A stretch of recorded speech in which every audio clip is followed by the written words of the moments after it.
अस्सलाम वालेकुम एवरीवन। तज्ज़ियात में खुशामदीद। लास्ट लेक्चर्स में हमने क्लासिकल और साइंटिफिक अप्रोच को डिटेल में डिस्कस किया। जहाँ क्लासिकल अप्रोच ने एडमिनिस्ट्रेशन को पॉलिटिक्स से अलग रखने का कहा, तो साइंटिफिक अप्रोच ने एफिशिएंसी बढ़ाने के लिए साइंटिफिक मेथड्स पर जोर देने का कहा।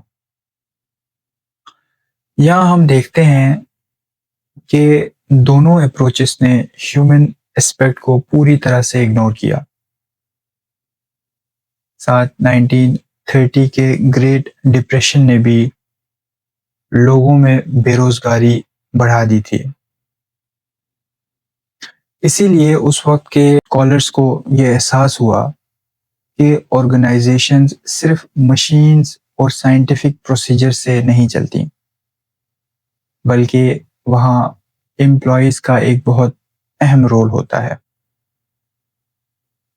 और इसी ह्यूमन सेंट्रिक कंसेप्ट ने ह्यूमन रिलेशन अप्रोच को जन्म दिया। आज के लेक्चर में हम इसी अप्रोच को आसान अल्फाज में समझने की कोशिश करेंगे। एल्टन मायो, जो कि एक ऑस्ट्रेलियन साइकोलॉजिस्ट थे, उन्होंने ह्यूमन रिलेशन अप्रोच की बुनियाद रखी। उनके मुताबिक एम्प्लॉयज़ सिर्फ पैसे के लिए काम नहीं करते, बल्कि उनके कुछ सोशल और इमोशनल नीड्स भी होती हैं। एल्टन मायो का कहना था कि अगर ऑर्गेनाइजेशन अपने एम्प्लॉयज़ को इज्जत दे, उन्हें मोटिवेट करे और एक अच्छा वर्किंग एनवायरनमेंट प्रोवाइड करे, तो वो ज़्यादा दिल लगाकर काम कर सकते हैं और इससे ऑब्वियसली ऑर्गेनाइजेशन की परफॉर्मेंस भी बेहतर हो सकती है।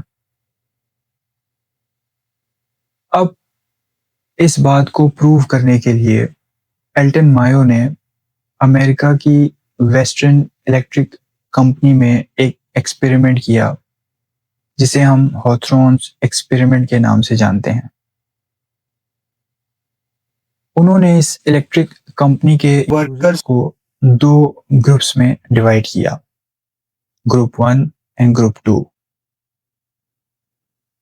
ग्रुप 1, जिसे टेस्ट ग्रुप का नाम दिया गया, और एक्सपेरिमेंट शुरू करने से पहले मैनेजर ने ग्रुप 1 के तमाम एम्प्लॉयज से मिलकर उनकी हौसला अफजाई की और कहा कि आप लोग तसल्ली से काम करें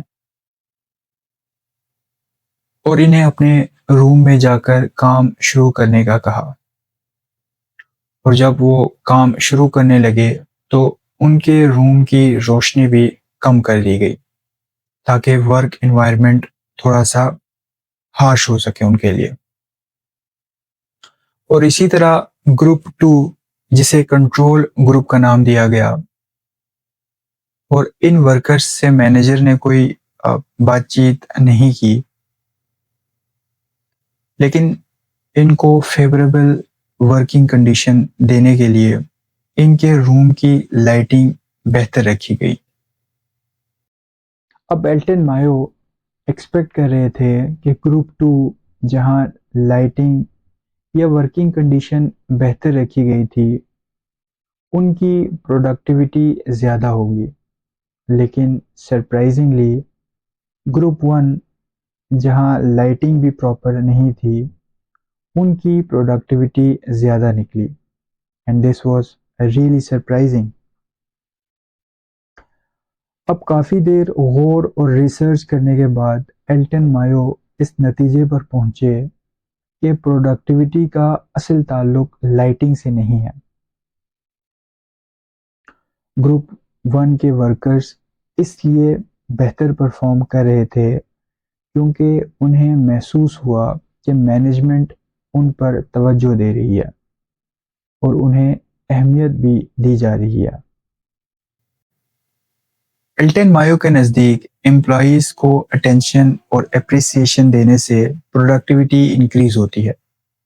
सो अगर मैं human relation approach by Elton Mayo को एक लाइन में एक्सप्लेन करूं तो ही सेड कि मैनेजर और एम्प्लॉय का रिलेशनशिप इज वेरी क्रूशल और क्रिटिकल.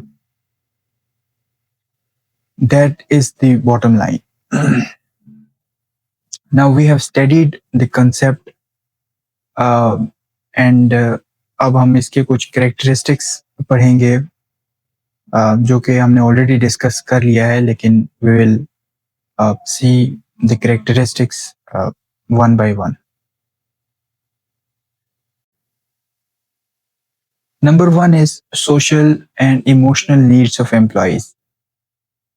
यानी मैनेजर्स एम्प्लॉयज की सोशल और इमोशनल नीड्स का ख्याल रखे. Number two is motivation.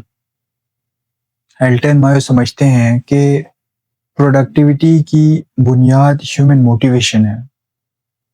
यानी जितना आप एम्प्लॉयज को मोटिवेटेड रखेंगे वो उतना ही इदारे के लिए फायदेमंद साबित होगा. Number three is effective communication.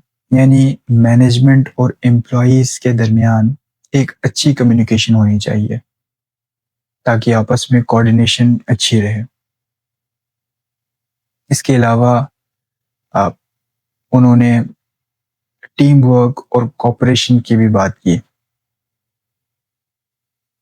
The last point is participative leadership. यानी एल्टन मायो के नज़दीक एक अच्छा मैनेजर अपना लीडरशिप का स्टाइल थोड़ा सा सॉफ्ट रखे और हर बात पर ऑर्डर्स देने के बजाय एक पार्टिसिपेटिव अप्रोच रखे ताकि एक अच्छी टीम बिल्ड हो सके. So in a nutshell human relationship approach ने कहा कि एम्प्लॉयज को इज्जत और तवज्जो देंगे तो उनकी परफॉर्मेंस भी इम्प्रूव होगी. आई होप कि अब आप लोगों को ह्यूमन रिलेशनशिप अप्रोच की समझ आ गई होगी.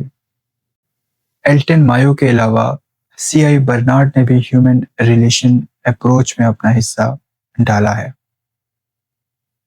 सीआई बर्नार्ड की थ्योरी को हम नेक्स्ट वीडियो में कवर करेंगे. टिल देन, अल्लाह हाफ़िज़.